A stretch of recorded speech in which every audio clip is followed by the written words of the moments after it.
नमस्कार दोस्तों, जय श्री लक्ष्मी नारायण, जय Shiv Shakti triple three divine knowledge channel में आप सभी लोगों का स्वागत है। दोस्तों, आज का ये वीडियो आप सभी लोगों के लिए खास वीडियो है। मैं मस्का नहीं मार रही हूँ और मस्का मारने का आदत मेरी खून में नहीं है। खास इसीलिए है क्योंकि इस वीडियो में एक साथ आप सभी लोगों को दो टॉपिक के जवाब मिल जाएंगे। और ये जो दो टॉपिक है वो यह है कि कल्कि और कली में अंतिम युद्ध, और दूसरा टॉपिक दुनिया में इतना सभी और उथल पुथल क्यों है। तो इस दो टॉपिक के आंसर इस वीडियो में ही आप लोगों को मिलेंगे, इसलिए दिल थाम कर बैठिए इस वीडियो को सुनने के लिए।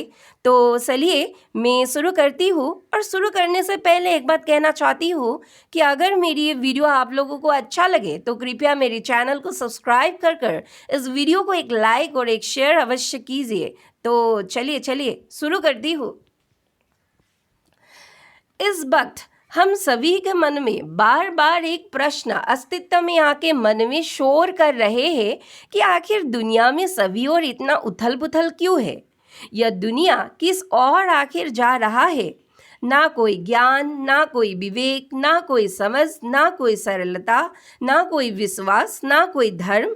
अगर कोई चीज इस दुनिया में कार्य कर रहा है तो सिर्फ अपना मनमानी, अपने वचन में खरे ना उतरना, धोखा, क्षण में फरेब, अपने कंपिटिटर को जैसे भी हो चाहे नीचे गिराना, टीआरपी का लालच, भाषण में फेक कौशलता, अपना मंद बुद्धि, इसी मंद बुद्धि से अपने ही देश को डुबाना, नीच मानसिकता, जिस मानसिकता में धर्म का अभाव, अत्याधुनिक विलासिता, मासूम चेहरे के पीछे छुपा काला चेहरा, दुनिया चौकाचौंध में पागल होना, सार युगों की असुरों का पुनर्जन्म इस कलयुग में, सार युगों की भक्तों का पुनर्जन्म इस कलयुग में, सारे ग्रह नक्षत्रों का पुनर्जन्म इस कलयुग में, सारे देवी देवताओं का पुनर्जन्म इस कलयुग में, सारे भूत और पिशाच का जन्म इस कलयुग में, सारे राजा महाराजा एवं योद्धा और सेनापतियों का पुनर्जन्म इस कलयुग में।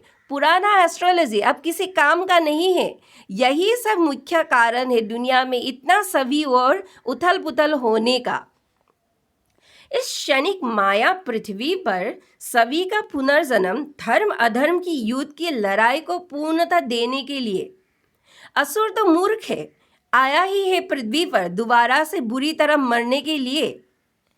इन असुरों का बारंबार प्रमाण देते आए हैं हमारे प्यारे काकभूषुंडी जी, जो 11वां रामायण और 16वां महाभारत देखा है।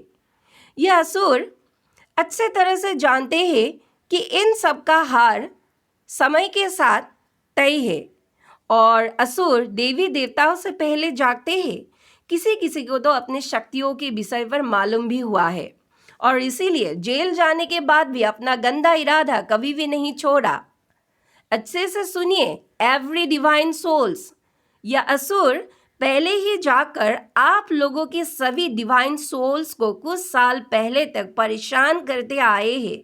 यह सभी असुर मानवीय भेष में आप लोगों के रिश्तेदार या अपने खून के संबंधी बनकर मामा, मामी, चाचा, सासी, मासी, धर्म कर्म से आप लोगों को दूर कराकर धर्म के प्रति निराशाजनक बातें कर खुद गुलशन ग्रोवर बनकर घूम रहे थे, और आप लोग सभी डिवाइन सोल्स को तकलीफ दे रहे थे हर तरह से। लेकिन 2025 एक ऐसा साल है इस इतिहास का कि 2025 आते ही इन असुरों का चिट्टी पिट्टी गुल हो गया है। हर तरह से अपने जीवन में अपना खुद का कर्म फल फेस कर रहा है। आखिर प्रकृति का नियम है, जो बोया वही अब काट रहा है। असुरों के लिए टाइम ओ बुलशिट। लेकिन आप लोग सभी डिवाइन सोल्स शोकन न रहिए एवरी सिचुएशन फेस करने के लिए। जैसे पीएम मोदी असुर डोनाल्ड ट्रम्प का पूरी गेम सेंस कर चारों ओर से बैन बजा रहा है। ढोल बना डोनाल्ड ट्रम्प, और इस ढोल को बजाने का लाठी एवं हाथ बना हमारे प्यारे नरेंद्र मोदी जी। सब तो नया जन्म लेकर इस माया पृथ्वी पर आ गए हैं, लेकिन पृथ्वी का कार्यभार स्वयं महाकाल और माँ महाकाली और प्रभु नारायण के हाथों में है।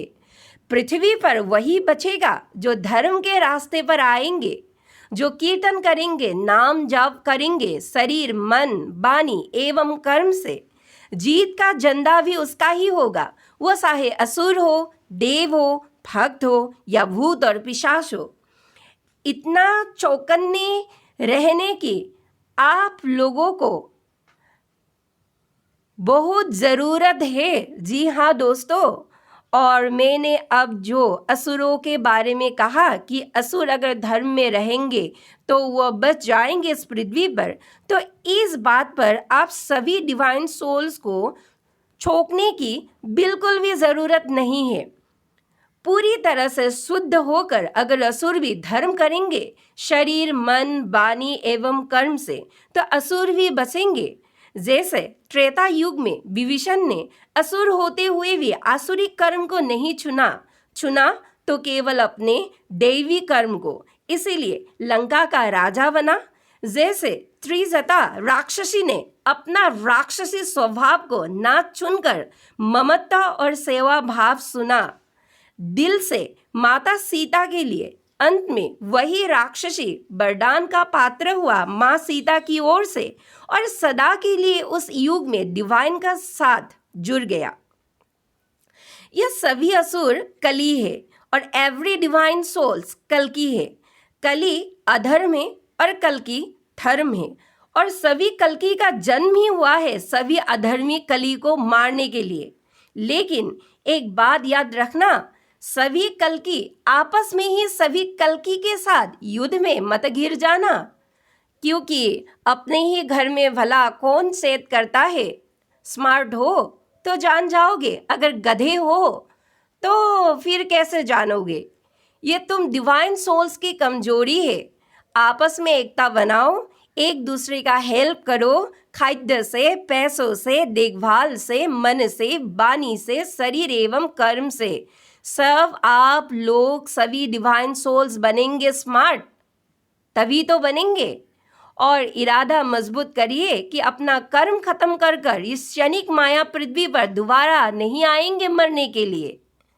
काट द एवरी इल्यूजन्स, काट द एवरी डार्क मैजिक, और देखना द टाइम इज योर्स। जय हरिहर, धन्यवाद।